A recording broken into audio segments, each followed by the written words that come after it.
기도하겠습니다. 하나님, 우리 햇새들 찬양단 이렇게 정말 아름다운 연주로 하나님께 영광을 돌리게 하시니 감사합니다.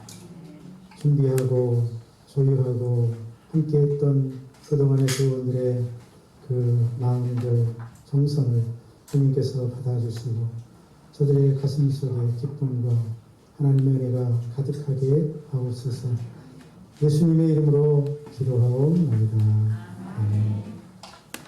할렐루야. 할렐루야. 옆에 분과 인사할까요? 샬롬. 다시 한번 하겠습니다. 샬롬. 오늘은 종교개혁 504주년을 기념하는 주일입니다. 무슨 주일이라고요? 종교개혁 주일입니다. 종교개혁은 16, 17세기에 유럽에서 일어났던 교회 갱신운동을 말합니다. 당시 유럽은 중세시대였죠. 카톨릭의 교황의 권위가 너무나 막강해서 하나님의 말씀인 성경보다 교황의 말이 더 중요하게 취급되던 시대였습니다.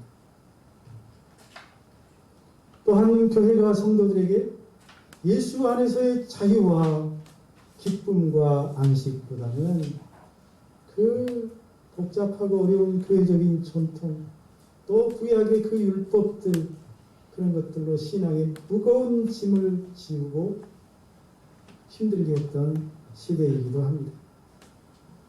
그래서 교회사에서는 이 시기를 신앙의 암흑기라고 부릅니다. 어떻게 부른다고요? 신앙의 암흑기라고 부릅니다. 그만큼 어두웠던 시대였습니다. 종교개혁은 그 시대에 가톨릭 교회의 신부이자 위텐베르크 대학의 교수였던 마틴 루터가 1517년 10월 31일 가톨릭 교회의 잘못된 교리에 대한 문제라는 제목으로 항의문을 위텐베르크 대학의 정문에 붙이면서 시작되었습니다. 마틴 루터는 특히 성경 말씀 중에 의인은 그의 믿음으로 말미암아 산다는 이 하박국 2장 4절 말씀을 의지하고 당시 막강한 힘과 권력을 행사하고 있던 부패한 가톨릭 교회의 권력에 정면으로 맞섰습니다. 하지만 한 사람이 거대한 조직과 맞서 싸운다는 건 쉬운 일이 아닙니다. 루터의 싸움은 그래서 하나님의 말씀의 본질을 지키기 위해 목숨까지 걸어야 하는 싸움이었습니다. 그러나 다행스럽게도 그 싸움은 그동안 오랫동안 가톨릭 교회의 교리적 변질과 부패와 도덕적 타락에 괴로워하고 고통스러워하던 사람들, 그래서 이것을 한번 개혁해서 올바른 교회를 세워야 되겠다고, 교회를 회복해야 되겠다고 부르짖으며 동참했던 사람들이 있었기에 성공할 수 있었습니다. 스빈글, 칼빈과 같은 많은 사람들이 그 운동에 함께 일어나서 참여함으로 대대적인 교회 혁신운동으로 발전합니다. 결국 새로운 교회가 태동하는데 그것이 바로 개신교회였습니다. 당시 천주교회는 이런 사람들을 반대하는 사람, 저항하는 사람, 이의를 제기하는 사람이라는 나쁜 의미를 담아서 프로테스탄트라고 불렀습니다. 그리고 이들을 억압하고 박해했으며 이들을 적대시하고 배척하기까지 했습니다. 천주교회로부터 갖은 핍박과 박해를 당하던 이 프로테스탄트 일부가 로마 가톨릭 교회, 천주교회의 이 끔찍한 박해를 견디지 못하고 이를 피해 신앙의 자유를 찾아 유럽을 떠나게 됩니다. 1620년 8월 15일 잉글랜드의 프로테스탄트들 가운데 102명이 잉글랜드 사우스햄프턴에서 메이플라워라는 배를 타고 대서양을 가로질러 서쪽으로 갑니다. 그들은 갖은 역경 끝에 항해한 지 66일 만에 북아메리카 대륙의 매사추세츠 플리머스에 도착하지. 그리고 그것에 도착한 그들이 그 대륙에 내려서 제일 먼저 하나님께 감사 예배를 드리고 새로운 삶을 시작합니다. 하지만 그들이 그곳에서 겪은 어려움은 말로 다 할 수 없는 것이었습니다. 그들 중 절반 이상이 다음해 봄까지 추위와 굶주림으로 다 굶어 죽을 정도였기 때문입니다. 하지만 여러분, 부패하고 타락한 천주교회를 개혁하려다가 혹독한 박해를 당했고 그 끔찍한 천주교의 박해를 피해 유럽을 떠났던 이 프로테스탄트들이 온갖 어려움과 역경 속에서 정착하며 세운 나라 미국이라는 나라, 지금 수백 년 동안 세계 추강대국으로 군림하고 있습니다. 그리고 그들의 개혁적 신앙은 개신교회를 잉태하였으며 나쁜 의미로 그들에게 붙였던 프로테스탄트란 이름 자체도 이제는 신교도 혹은 종교개혁주의자는 좋은 의미로 사용되기에 이르렀습니다. 그래서 어학사전에서는 이 프로테스탄트를 이렇게 부리합니다. 장로교, 침례교, 루터교를 포함하여 로마 카톨릭 교회와 분리되어 종교개혁의 원칙을 따르는 서방 기독교회 회원 또는 그 추종자라고 설명하고 있습니다. 결국 프로테스탄트들이 성경의 진리에서 많이 벗어나서 부패하고 타락의 원상이 된 로마 카톨릭 교회의 권력과 권위에 맞서 온갖 역경과 박해를 이겨내고 마침내 참된 교회, 개신교회를 세우고 그것을 축하하고 기념하는 날을 정하게 되는데 그것이 바로 종교개혁주의입니다. 오늘이 벌써 504주년입니다. 당시 이들 프로테스탄트들이 부패하고 타락한 카톨릭 교회와 맞서 싸우며 부르짖었던 정신이 있습니다. 어떤 학자는 그것을 세 가지로 정리하여 3대 종교개혁 정신이라고 부르기도 하고 또 어떤 분은 그것을 5가지로 정리해서 종교개혁의 5대 정신이라고 부릅니다. 우리 창대 교회는 바로 이 종교개혁의 전통과 그 정신 위에 세워져 있는 교회입니다. 우리 교회가 어떤 교회라고요? 종교개혁의 이 정신과 전통 위에 세워져 있는 교회. 여러분, 그냥 세워진 교회가 아니에요. 아주 전통이 있는 교회입니다. 그래서 종교개혁의 전통과 그 정신 위에 세워진 교회라는 사실을 잊지 않도록 하기 위하여 그리고 앞으로도 참된 신앙을 지키며 끊임없이 개혁해 나가서 하나님이 기뻐하시는 성도로 살아가자는 의미에서 여러분 가지고 계신 주보 첫째 면에 그 종교개혁의 5대 정신을 원문인 라틴어와 그 옆에 한국어로 새겨놓았습니다. 주보 첫째 면을 보세요. 라틴어로 뭐라고 되어 있습니까? 솔라 스크립투라. 솔라. 오직이란 뜻입니다. 오직. 스크립투라. 성경. 오직 성경입니다. 첫 번째 종교개혁의 정신은 오직 성경입니다. 이는 분명 성경으로 돌아가자는 말입니다. 유일한 진리, 유일한 하나님의 말씀인 성경으로 돌아가자는 종교개혁자들의 부르짖음이었습니다. 이 말은 우선 성경의 가르침과 하나님의 말씀과는 전혀 다른 모습으로 존재하는 로마 카톨릭 교회, 이 성경의 진리에서 크게 벗어나 있는 로마 카톨릭 교회의 전통이나 교리, 그 교황의 지침이나 가르침보다 더 우선되고 더 중요한 것이 성경이니 성경으로, 말씀으로 돌아가자는 외침입니다. 그러므로 성경으로 돌아가자는 이 말은 본질로 돌아가자는 말씀이요, 근원으로 돌아가자는 의미였습니다. 당시 종교개혁에 영향을 끼쳤던 중요한 요인들이 물론 있었습니다. 그 가운데 고대 그리스 로마의 복원을 추구하면서 르네상스 인문주의 운동이 일어났습니다. 인간다움을 중요시하는 사상이었죠. 이들 르네상스 인문주의 운동가들은 아드 콘테스, 즉 근원으로 돌아가자는 표를 내걸고 그리스 로마, 고대 그리스 로마 그 시절로 돌아가자고 외쳤지. 이 르네상스 인문주의자들과 종교개혁자들 모두 부패한 이 중세를 떠나 그 이전 순수했던 고대로 돌아가야 한다는 점에서는 일치했습니다. 하지만 명확한 차이가 있었지요. 이 인문주의자들은 고대 그리스 로마의 복원을 추구하며 고대 그리스 로마의 문화로 돌아간 반면에 종교개혁가들은 더 근원적인 의미에서 성경으로 돌아가자고 주장했기 때문입니다. 종교개혁자들이 성경으로 돌아가자고 주장한 것은 하나님 앞에 정직하고 순수했던 처음 신앙으로 돌아가자는 뜻입니다. 그렇습니다.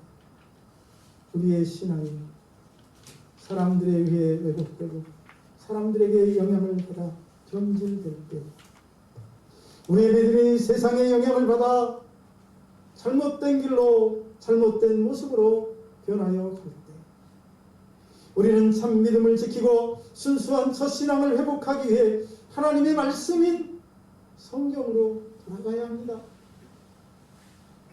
성경은 하나님의 말씀이요 유일한 진리이기 때문이며 우리의 삶을 규정하는 유일한 법칙이기 때문입니다. 성경으로 돌아가서 우리의 모든 신앙과 삶을 성경이라는 거울에 비추어 보면서 내가 어떤 모습인지 점검하며 고쳐 나가는 일이 필요한 줄로 믿습니다. 우리는 모두 나름대로 삶의 방식과 철학 그리고 신념을 가지고 살아갑니다. 그리고 한 인생을 살아가는 데 있어서 그런 삶의 철학과 원칙을 갖고 살아가는 게 중요하죠. 하지만 잊지 말아야 할 것이 있습니다. 내가 가진 신념, 내가 가진 전통이 전부가 아니라는 사실을 알아야 합니다.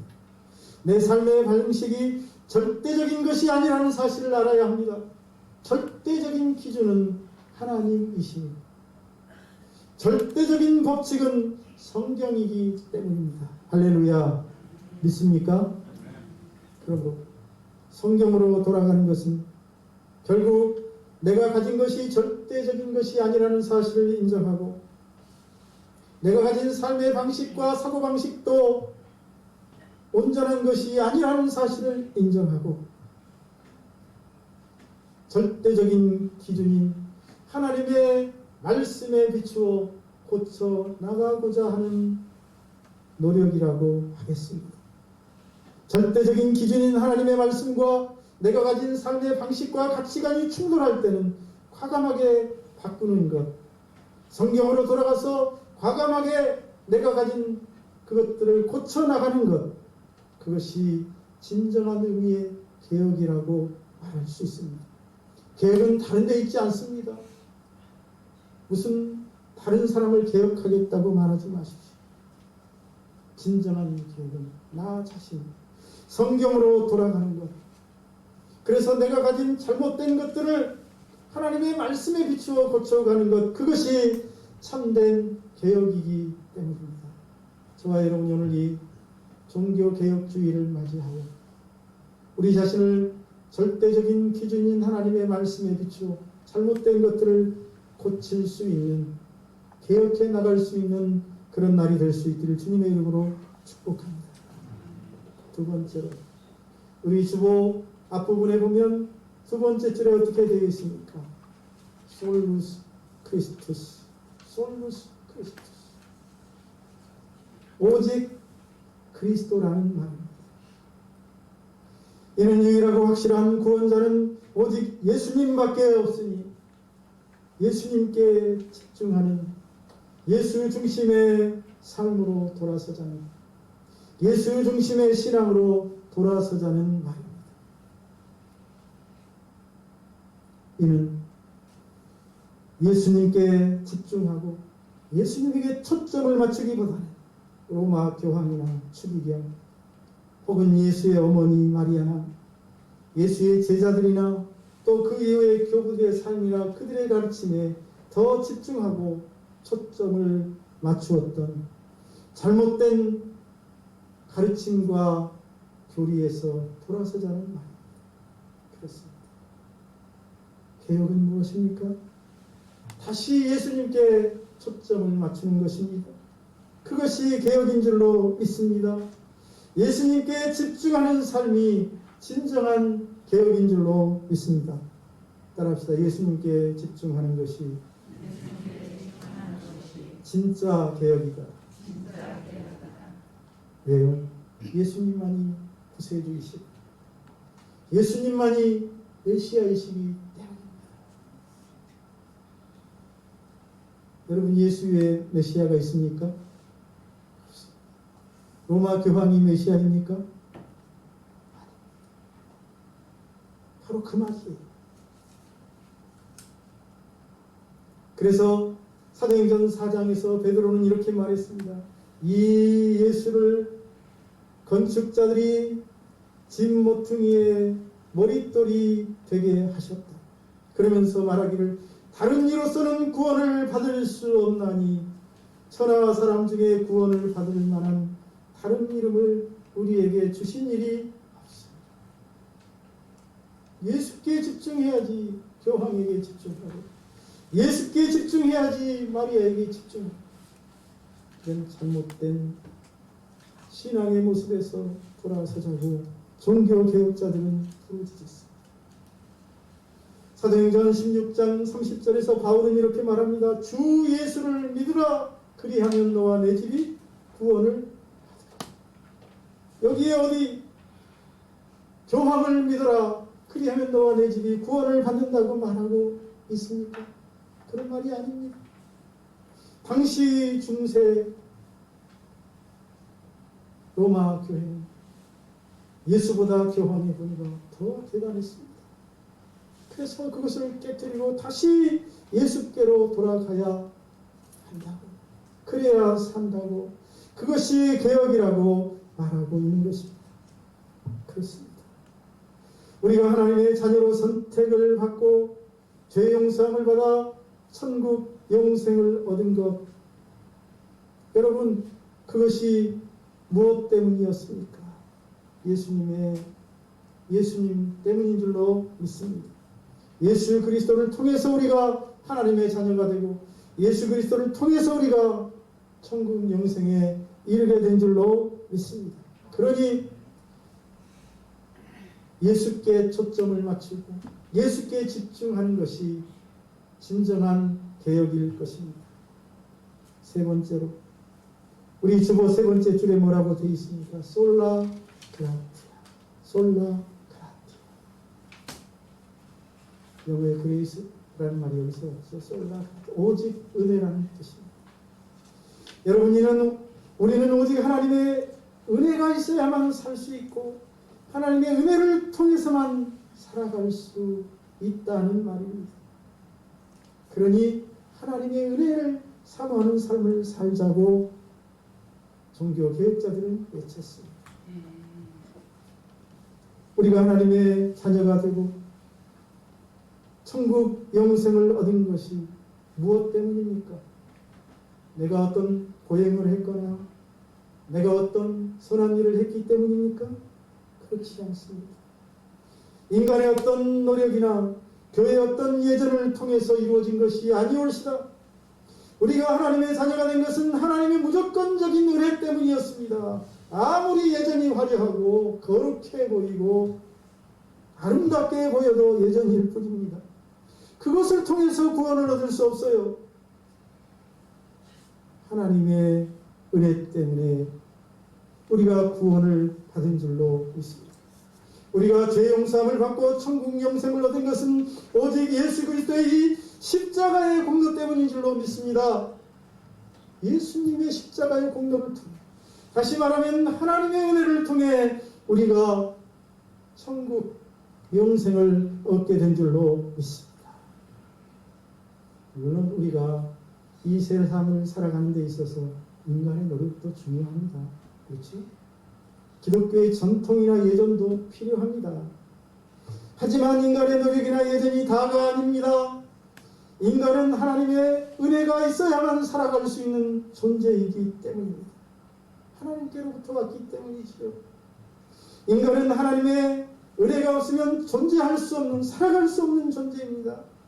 그러므로 인간의 모든 노력들은 더 큰 하나님의 은혜를 얻기 위한 것이요, 기독교의 모든 전통이나 예전들은 하나님의 은혜를 생각나게 하고 되새기게 하며 그 하나님의 은혜를 더 깊이 체험하도록 해주는 것일 뿐입니다. 그것이 본질이 아닙니다. 하나님의 은혜는 인간의 노력들이 비로소 참된 가치를 갖도록 해주는 것입니다. 하나님의 은혜만이 기독교가 가진 전통이나 예전도 진정한 의미를 갖도록 역사하는 것입니다. 하나님의 은혜가 없으면 인간의 노력은 허무한 것이며 기독교의 전통이나 예전도 아무 의미 없는 헛된 것일 뿐입니다. 계란으로 말하면 하나님의 은혜는 노른자이요, 인간의 노력이나 기독교의 전통이나 예전은 흰자라고 말할 수 있습니다. 노른자가 없으면 흰자만으로 계란이 병아리로 부화할 수 있나요?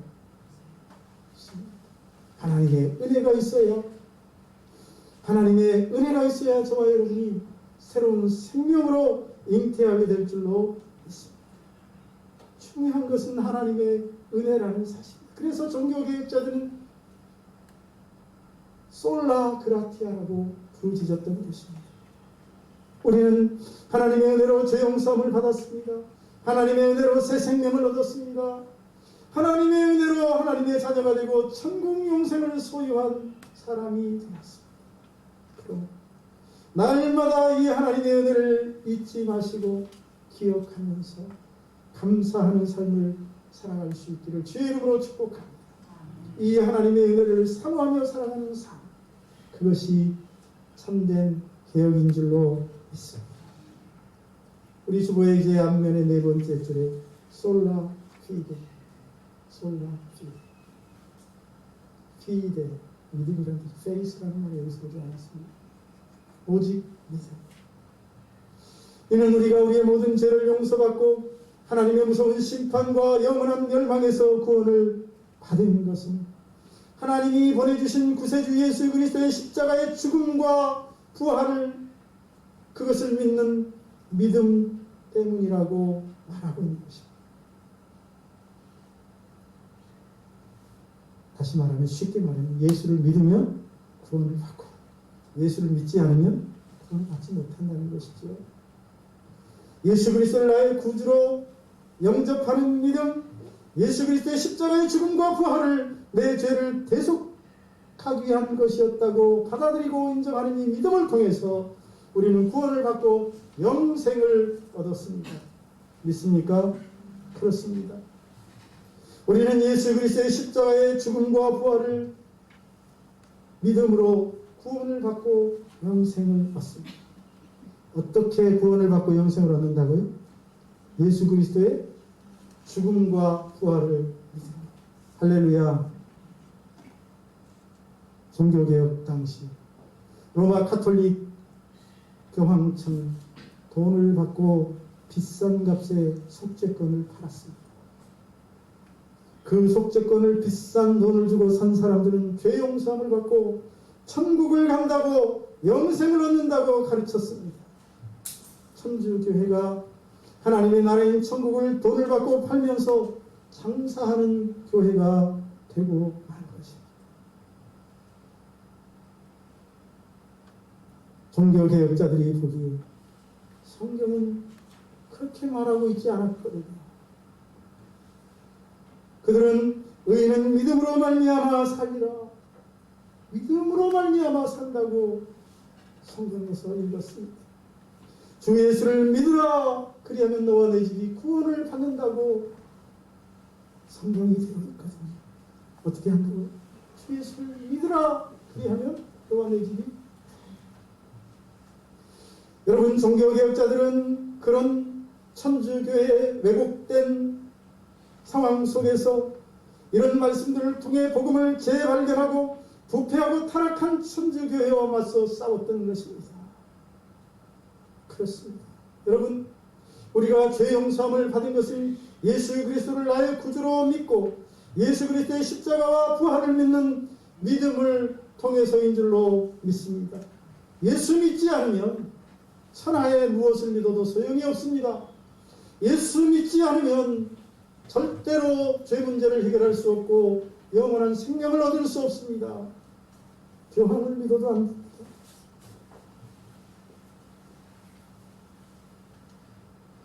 그럼 예수 그리스도를 나의 구주로 믿고 예수 그리스도의 십자가와 부활을 믿는 믿음으로 돌아가야 한다는 것이 종교개혁자들의 주장이었습니다. 여러분, 지금도 마찬가지입니다. 예수 그리스도를 믿는 이 믿음을 통해서 구원을 얻는 줄로 믿습니다. 신천지 누구를 믿어서도 안 돼요. 저 이단 종파들 많죠. 자기가 메시아라고. 그거 믿어서 구원을 얻을 수 없어요. 예수를 믿는 믿음만이 저와 여러분을 천국 영생으로 인도하는 줄로 믿습니다. 그러니 참된 개혁은 예수에 대한 믿음을 회복하는 것인 줄로 믿습니다. 다섯 번째, 오늘 주보 청면의 마지막 줄에 라틴어 원문이 뭐라고 되어 있습니까? 솔리데오 글로리아. 오직 하나님의 영광이란 뜻이죠. 예수 그리스도를 자신의 구주로 믿고 예수 그리스도의 십자가와 부활을 믿는 사람들의 이제 삶에 대한 주장입니다. 성경은 예수께서 우리를 피로 값주고, 다시 말하면 핏값을 지불하고 사셨다고 말하고 있습니다. 예수님이 자신의 생명을 버리시면서까지 우리를 사셨습니다. 이제 우리 자신은 우리 것이 아닙니다. 우리의 삶도 우리의 것이 아닙니다. 심지어 나의 생명조차도 내 것이 아니라 누구 것이죠?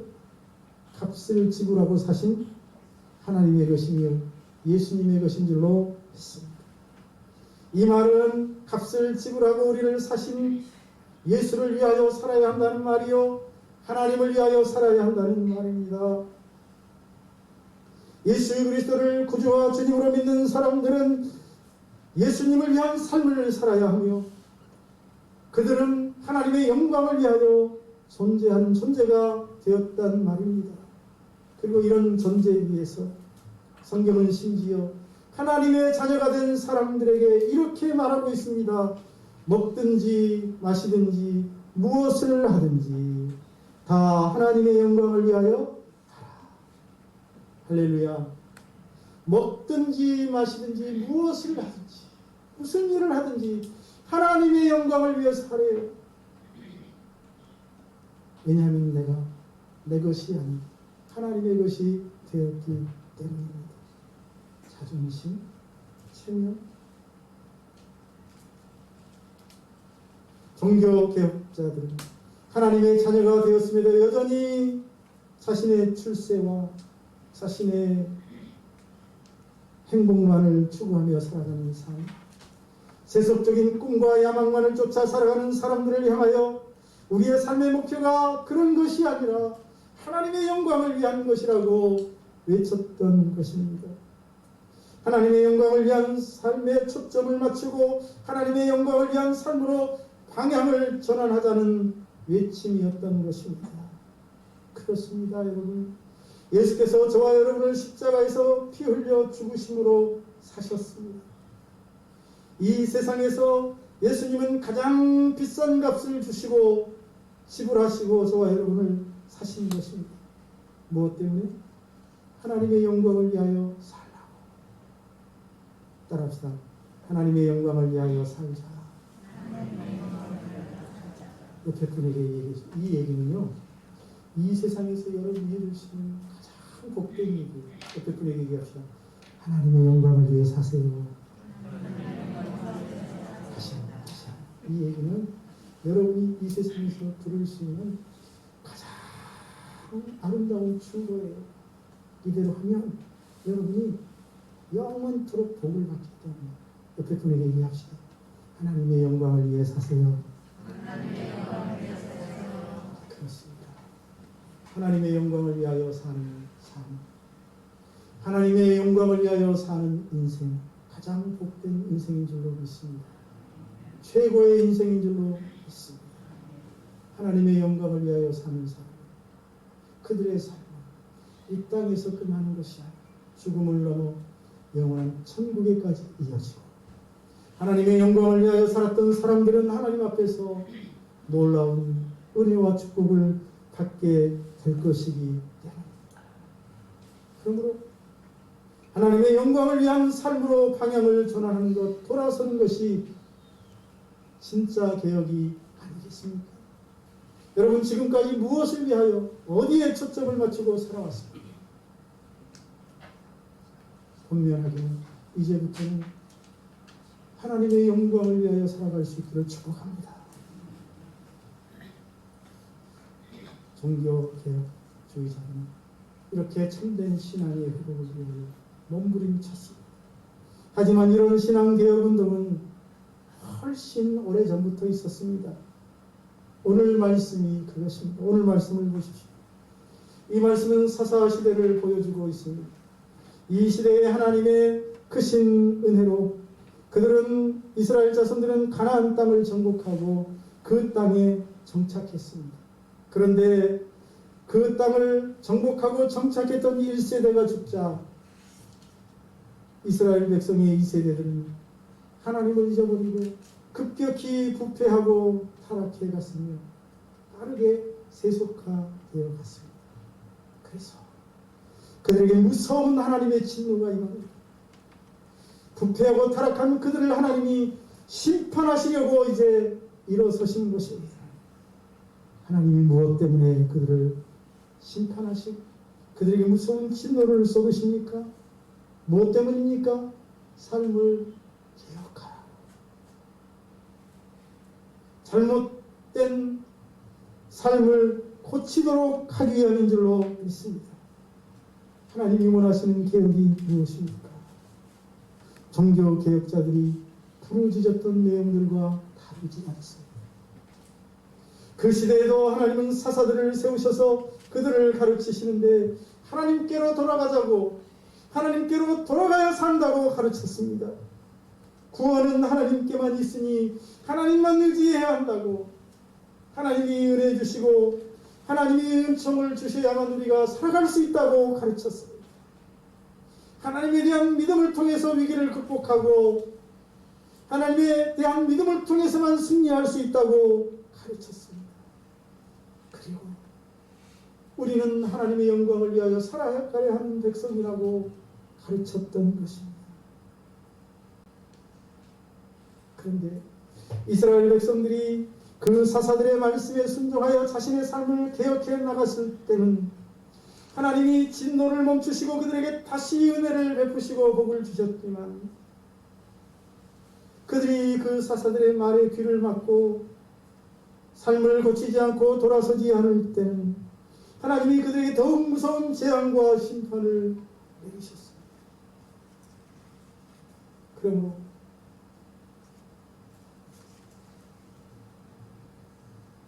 하나님의 말씀에 순종하여 자신의 삶을 개혁하는 것, 그것이 진정한 개혁인 줄로 믿습니다. 여러분, 오늘 종교개혁 504주년 기념주일입니다. 오늘 우리는 로마 천주교회처럼 사사시대의 이스라엘 백성들처럼 부패하고 타락한 삶을 살아가고 있지 않는지 자신을 돌아보시고 점검할 수 있기를 바랍니다. 우리가 사는 길은 하나님의 말씀인 성경으로 돌아가는 것입니다. 오직 예수 그리스도를 통해서만 구원을 얻고 예수 그리스도의 십자가의 은혜와 이를 믿는 믿음을 통해서만 죄 용서함을 받고 천국 영생을 얻습니다. 이제 우리는 하나님의 것이 되었으니 하나님의 영광만을 위하여 살아야 할 의무가 있습니다. 그리고 그런 삶으로 돌아갑니다. 그것이 참된 개혁이라는 사실을 잊지 마시기를 바랍니다. 기도하겠습니다. 살아계신 아버지 하나님, 종교개혁 504주년 기념주일에 저희들이 하나님의 말씀을 통해서 하나님이 우리에게 원하시는 삶이 무엇이고 우리가 어떻게 살아야 하나님의 은혜를 입고 복을 받는지를 깨닫게 해주시니 감사합니다. 오늘 말씀을 통해서 주신 주의 음성을 우리 성도들이 소멸치 아니하고 자신의 삶을 하나님의 말씀에 비춰보게 하여 주시옵시고 예수 중심의 신앙을 회복하게 하여 주시고 하나님의 은혜를 사모하며 믿음으로 살아갈 수 있도록 축복하여 주옵소서. 하나님의 영광을 위하여 살아가는 귀한 성도들 되게 하여 주옵소서. 예수님의 이름으로 축복하고 기도하옵나이다.